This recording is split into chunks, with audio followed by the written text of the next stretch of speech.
But you definitely call your kids sir and madam, right? Oh, well, yeah. But like condescendingly. I've never called someone sir and meant it. But I want that on your tombstone. I mean, to those who knew you, that's exactly it. Yep. But today, we're going to talk about English IPAs. Ah, yes, the world's first IPA. Indeed. It's really hard to find a fresh English IPA. I was gonna say, when you sent me the text saying what the beers were gonna be, I was like, ooh, so the most obscure style I can think of. I mean, it's not the most, but it's up there. It's not that it's obscure. It's just that like it's outdated. You know, like it's not really necessary anymore. Because retailers and distributors, I think, believe that because it's an English IPA, we should treat it like shelf-wise and shelf-like stability, like it was actually sailing around Africa. Yeah. Like, it's still good. That's what it's supposed to taste like. Right. No. The thing is, I'm sure those IPAs they got in India tasted probably about like this one's going to taste. Yeah. But compared to everything else they were getting, this was great. Yeah, I was going to say, this compared to like just liquid dysentery. Yeah. I'm sorry, liquitious, what was the word? Liquidus? Liquescent. That was it. Liquescent, being of liquid. Yeah. Great adjective. Yeah. So yeah, this is a Sam Smith IPA. Finding it fresh and somewhat fresh even. And by the way, and also, does this even have a regular like coding date on it, or do you need a goddamn Enigma machine? Yeah, I had to look it up on this one. I do know how to read their dates, and they're the Sam Smith dates now, if I can find it again. Oh my god, that does taste like an English IPA. I bet it does. I haven't even tried it yet. I just smelled it, and now I know what I'm in for. Okay, so SD30R1. SD30R1. So SD standard definition, no high def on this beer. Nope. 30 was in the 30th month of the year. And R1 means plays right field. And where's the number one? It's pretty close. It's pretty close. Close? Okay. It's pretty close. So the S means nothing. Okay. Ooh, cool. Means Samuel Smith, I guess. So it was a decoy. Yeah. Okay. The D is the month? April. Yeah, the month. Okay. So yeah, January. April.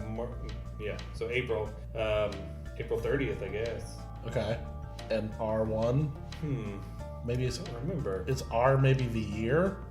So what letter of the alphabet is R? 18th, maybe? Something like that. Yeah, that's close. That's the expiration date. It would have been April 30th, 2019. Because R is the 19th letter of the alphabet. Oh, so this one's fresh still. Is that what you're telling me? It's not going to poison you, I suppose. But that's good. But that means probably it was born a year ago. So April 30th, 2018, because a lot of those have 365 days on them. Yeah. So that's a lot. That would be my expectation. But for it being almost 10 months old, it's not great. It's not terrible. It's representative of if you were a coal miner in Liverpool in the mid 1700s, this is roughly what it would taste like. I mean, yeah, it's not. Yeah, the hops are dead. Yes. Would Lord Nelson drink this? Probably. Yeah, he would. His battle at Trafalgar, which was once lovingly referred to by my brother and a friend of mine as Trafficker. Yes. It's fine.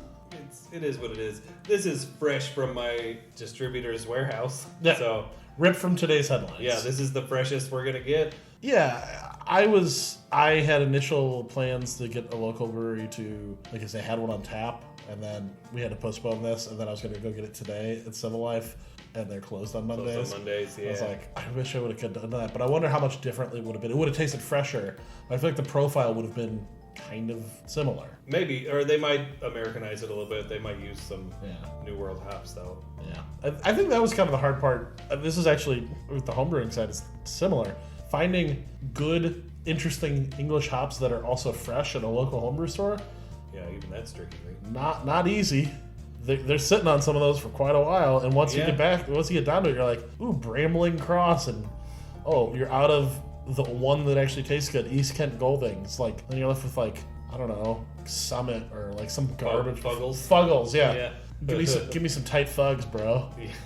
And even if you do everything right and you get the bitterness right and you get the aroma hops right and everything else, you're still left with a hop profile that kind of just tastes very earthy, which is fine. There's nothing like wrong with it, but they taste like onions. I'm not into it. It tastes like peat moss and onions, which is that's what that Ballast Point Grunion. Yes, that beer tastes like onions. I think, me personally, whatever hop that Stone Brewing uses in all their IPAs, whatever one of the base hops is, all I get is green onion. Yeah. That's all I get. And I literally don't like them because of that.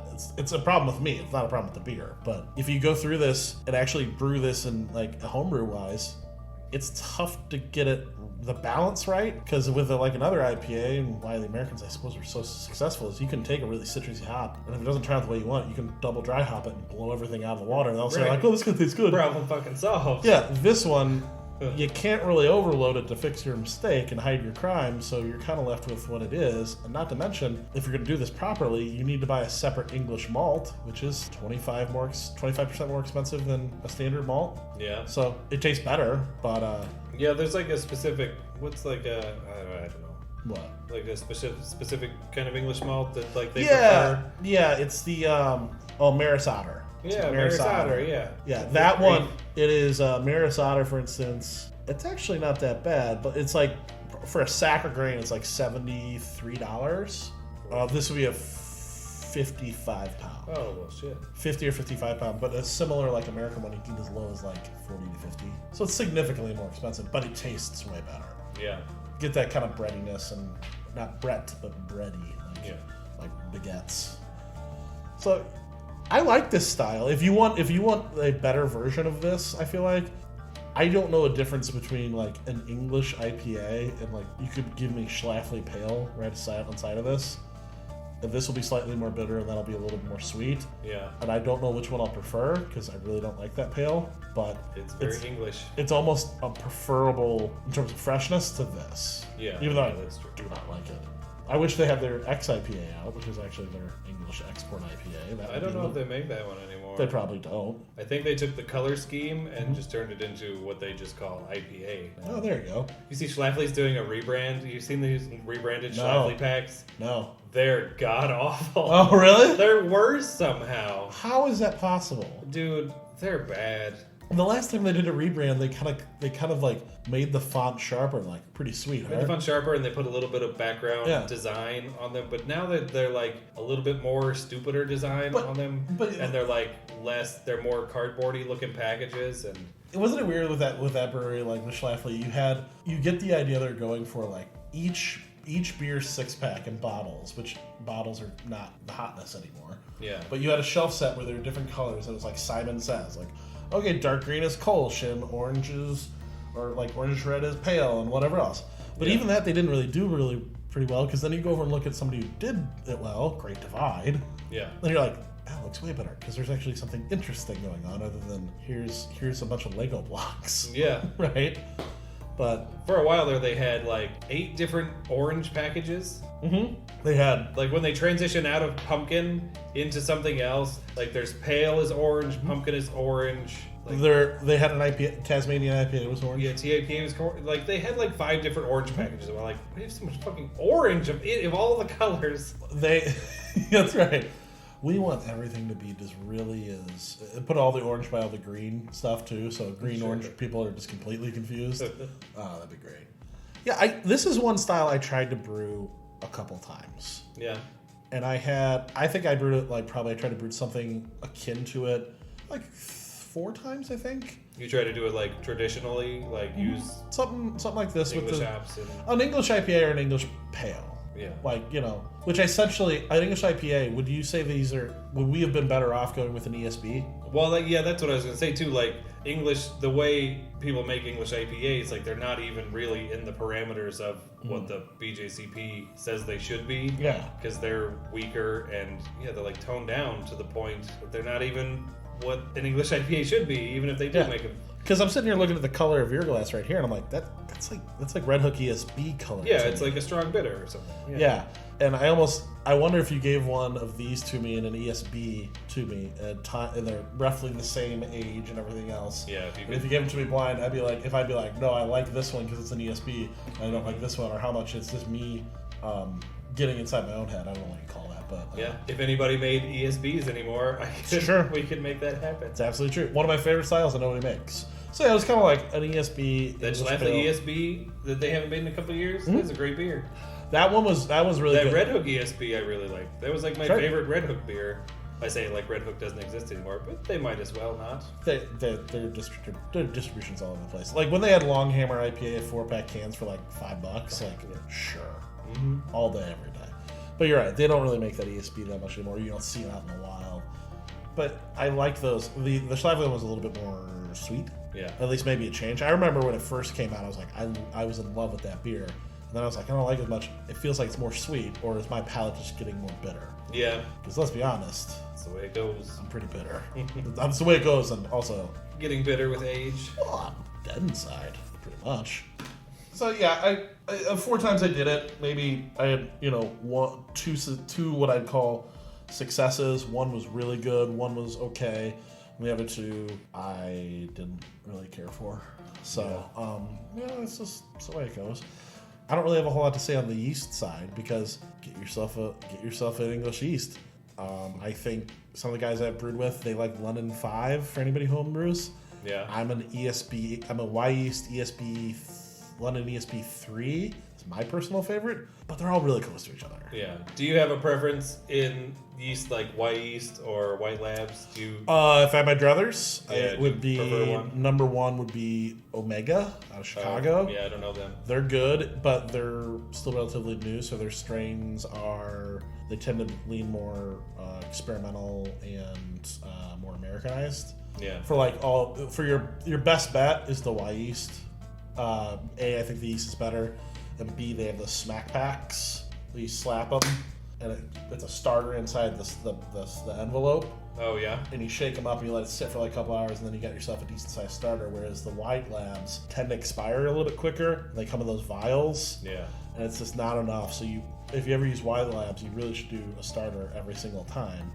Whereas with some of the lighter ABV stuff, you could probably get away with a smack pack or 2 without having to do that. And plus, I just like the Y yeast better. Yeah. So, it sucks because they didn't have that when we worked at Old T-Town. Yeah. So. But for this, you could even get away with the dry yeast. It's the Safe Ale SO4, I think. It's English ale. It's a good one. That's about it. That's all I have to say, man. About homebrew. Yeah. So it's like the original IPA, so it's pretty straightforward. There's not a lot of... They don't jazz it up. It's pretty... They don't dry hop it. There's not a lot to jazz up. I mean... Yeah, well, yeah. Even... Again, this, I don't know whether it's the bottle or the age or whatever. Even the color, it's kind of dingy. It's orangey brown, kind of dingy, not very bright, and it's just it's a beer. Yeah. Would I drink it if somebody put it in front of me? Yes. Would I order another? No, probably not. But if this was really fresh, what's that? If this was really fresh and you had it like on like a cask. Like a pump cask. Yeah. It's a thin needle to thread right there. But that would be really, really good, I feel. There are a couple places around town that fuck with that kind of shit, but I don't know. That cask ale, I don't know if it seems worth it. It depends on your preference. Like, I don't mind a non-carb warm beer if the style permits it. Yeah. I've had good ones and I've had some I'm like, ooh, I do not like this. Like, I didn't need tall grass vanilla buffalo sweat on cask. That didn't. Is that a thing? That happened once, and I was like, "What the fuck?" This was at Dressel's in the Central West End. I'm like, wouldn't have been my first choice. Oh, that's weird. It didn't. You need a little bit of the carb to back that up. This was just. Plus, it just poured like you're pumping motor oil. Yeah, it's like sweet motor oil. It was the visual of the liquosity, but I don't fucking butchering. Liquescence. Liquescence. Yeah, that I just. So, cool. Somebody calling me from Ohio. I'm sure it's not at all a weird number. It's fine. I randomly, because I always answer if somebody calls me. Oh, wow. Like, I'll always answer, because then I know for sure to block that number, because that's most of the calls I get. But I got a call from New Mexico today, and it was actually a legitimate call of someone I wanted to talk to, and I was like, oh, that was lucky. Really? Oh. Yeah, because I was setting up a Guinness tasting. There's a woman in town who does these Guinness tastings that are also like painting things. Oh, kind of like what is it called? There's like painting with the twist things. Cocktails and canvas or whatever. Yeah. But yeah, she does that with the Guinness stuff. Like she has an artist that sets up the painting thing, and she does the Guinness tasting bit. And I'm like, that would go over great in my area. Yeah. I feel like, that's not a bad idea. Well, because they have like they have like stencils of like the old school Guinness artwork. You know, the toucans and the turtles and stuff. Oh, yeah. And that's what you paint. And like she goes through the whole thing, and it's a whole thing. I was like, that sounds kind of awesome. That's actually pretty cool. Yeah, so. I was going to say, I don't know if I'd want to drink Guinness and draw a bowl of fruit, but I wouldn't hang anywhere. But if you have that, like, this thing for Guinness, it's like a pub sign, and it's a little paint by numbers, but you still get to add your flair to it, I suppose. Yeah, it seems like, I think it'll go over well. Yeah, but see what happens. I want to know how many people show up to that. Yeah, she said that really they want to do like minimum of 8, max of 20. So I'm like, I can get 20 people. It's like $35. Interesting. And like all that money goes to the artist, so. Like, yeah. Because she provides all the supplies, so I don't have to do shit. I just have to take money and make sure there's Guinness on hand to sell, so. I mean, you've got my vote. So what else for this one? I don't know. Like I said, there's not a lot to this one. It's not a very exciting episode I've got going on here. My movie pairing is the fucking Italian Job. Here's the thing. I'll talk about the Italian Job for days. See, so you don't like the Italian Job? It's fine. It's fun enough. I don't, it does have Seth Green in it, but it's also got Mos Def in it. He might be the best part. I had a bad experience. Damn it, I'm deaf. I'm gonna say it. I like that movie. That's fine. It's not unlikable. It's kind of like a big long car commercial. Is kind of where it loses. I can see that. They did have some good car action. Yeah. Did you ever see the original, the Michael Caine one? No. They use the same cars. They use the little Mini Coopers in that one. Yes, I did know that because they kind of have the old school Mini Cooper in the beginning when Stella, I think her name is. It's Charlize Theron. Yeah. She's driving that little Mini Cooper before the Mini Coopers were not so mini anymore. Yeah. Back from a lock-picking job. Apparently she's one of the premier police lock-picker, but she never looks inside the safe. It's just, I don't know, that movie starts off so weirdly because you've got all these actors, and then a great actor, Donald Sutherland. Yeah. And they're like, oh, this is kind of a cool heist movie. I feel like it would have been a little bit better if it had maintained like a heist movie rather than a car commercial. Yeah, it kind of meanders, loses the thread a little bit, mm-hmm. but that's fine. Like I said, the original one it does the same thing. It's style over substance for sure. Wait, did it have like kind of that '60s like swinging '60s? Dude, yeah, fucking big time. I might be on board with that because it's fun. It's got Benny Hill. Why didn't you open with that? You bastard. It's got Benny Hill is like the tech guy, which is fucked up. Like, it's from the 60s, and Benny Hill is like a computer guy. What computer does he need to hack? Is it just a camera that speeds things up? I mean... I guess. But it's funny because, like, he's a computer guy in the 60s, and already, even then, they knew to make him, like, a weird pervert. Like, he's Benny Hill anyway. But, I was gonna say, so he's really acting out of character. Yeah, so he's just doing Benny Hill, but it's very prescient because it's like, oh, they know what computer guys are going to be like already. We see where this particular track is running to. Right. Yeah. I kind of want to see this because I don't know, and Dustin, as you know, I'm watching the Bond movies a lot of them for the very first time. So I'm getting to experience a lot of Roger Moore and Sean Connery as Bond, and it's... Yeah, that's not... You like the Roger Moore, right? Isn't that I love Roger Moore. It's so dumb. Right. But it's like Mystery Science Theater meets James Bond because there's a geriatric man in it playing James Bond. Yeah. And it's stunning. But the one with Lazenby was very... Which is... On Her Majesty's Secret Service with Diana Rigg. I love Diana Rigg, dude. She's great. And they do that, but it's very... Like, he has that, like, the Austin Powers, like, suit with the freely laced cravat and everything else. And he's this very swinging 60s. And something about that is... it's adorable to me. Yeah. They're like, it's the swinging 60s. It's the sexual revolution, man. And I think the future's going to be fucking spades. And it's like... Or some other things happened, and we may have lost some momentum. Just a little bit.